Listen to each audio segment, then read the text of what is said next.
યોગ શબ્દ મૂળ સંસ્કૃત ધાતુ યુજ ઉપરથી આવ્યો છે. યુજ એટલે જોડવું અને યોગ એટલે જોડાણ. આત્માનું પરમાત્મા સાથે જોડાવું એ જોડાણ, એનું નામ યોગ. સરળ શબ્દ છે, પણ યોગ એટલો સરળ શબ્દ હોવા છતાં એને એટલો બધો કોમ્પ્લેક્સ બનાવી દીધો છે કે અનેક જાતના યોગો પ્રાચીન કાળથી અર્વાચીન કાળ સુધીમાં નોંધાતા આવ્યા છે. પ્રાચીન કાળમાં પણ યોગની આગળ ઘણા લેબલો લાગેલા છે, જેમ કે અષ્ટાંગ યોગ, હઠયોગ, રાજયોગ, કર્મયોગ, જ્ઞાનયોગ, ભક્તિયોગ, મંત્રયોગ, આ બધા પણ યોગ જ છે. તો સાચો યોગ કયો, એમ પ્રશ્ન થાય. હકીકતમાં સાચો યોગ એક જ છે અને ફક્ત યોગ જ છે, બીજું કંઈ છે નહીં. પણ કર્મ કયો, જ્ઞાન કયો, ભક્તિ કયો, મંત્ર કયો, હઠ કયો, રાજ કયો, આ બધા તબક્કાઓ છે યોગ સાધનાની અંદર. સાધક તબક્કાવાર જેમ પ્રગતિ સાધતો જાય એમ અલગ અલગ તબક્કામાંથી પસાર થાય છે. અને બધા તબક્કા, ફેઝિસ, એના નામ છે આ બધા. યોગ તો સળંગ એક જ માર્ગ છે. સાધક કયા તબક્કામાં છે એ તબક્કાને અનુલક્ષીને એમ કહે છે કે હું જ્ઞાન યોગ કરું છું, અથવા કર્મયોગ કરું છું, અથવા ભક્તિ યોગ કરું છું, મંત્ર યોગ કરું છું, હઠયોગ કરું છું, રાજયોગ કરું છું. આ બધા તબક્કા છે એક જ સળંગ માર્ગના.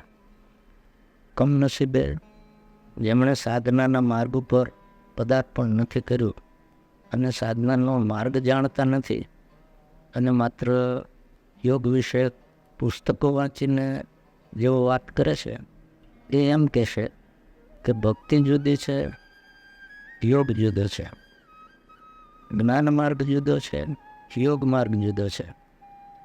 એમનું કહેવાનું એમ છે કે અમે જ્ઞાન માર્ગીએ એટલે અમારે યોગ સાથે કંઈ લેવા દેવા નથી. કોઈ કહેશે કે અમે ભક્તિ માર્ગીએ એટલે અમારે યોગ સાથે કંઈ લેવા દેવા નથી. કોઈ કહેશે કે અમે મંત્ર સાધના કરીએ છીએ એટલે અમારે યોગ સાથે કંઈ લેવા દેવા નથી.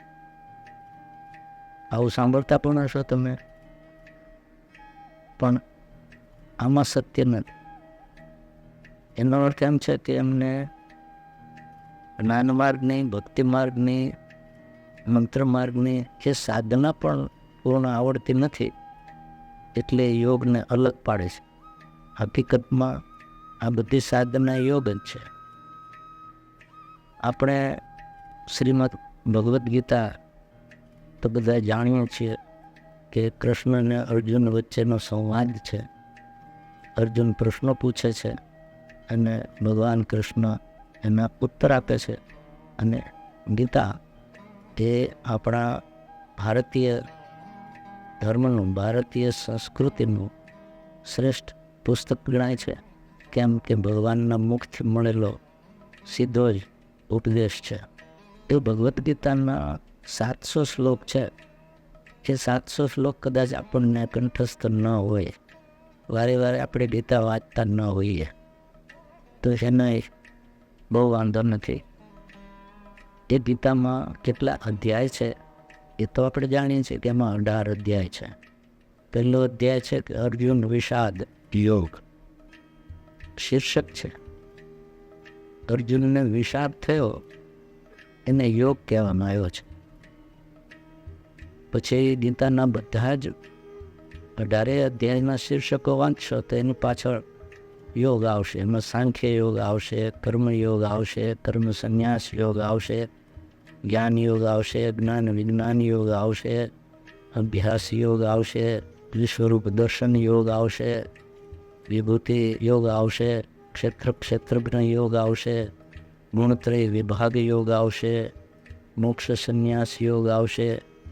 આમાં કર્મ કયો, જ્ઞાન કયો, ભક્તિ કયો, સંન્યાસ કયો, મોક્ષ કયો, ત્રિગુણ કયો, વિભૂતિ કયો, વિશ્વરૂપ કયો ભગવાનનો, બધાની પાછળ યોગ શબ્દ લગાડેલો છે 18 અધ્યાયની પાછળ. એટલી જ જો આપણે સમજીએ તો મારી વાત તમે સ્પષ્ટ સમજી શકશો કે યોગ એ એક જ રસ્તો છે અને આ બધા એના ફેઝિસ છે, તબક્કા છે. અને જે ખરેખર સાધનાના માર્ગે આગળ વધ્યો છે એને તો બહુ સ્પષ્ટ જ છે કે આ કંઈ ભિન્ન ભિન્ન નથી, એક જ માર્ગ છે, એના ભિન્ન ભિન્ન તબક્કા છે.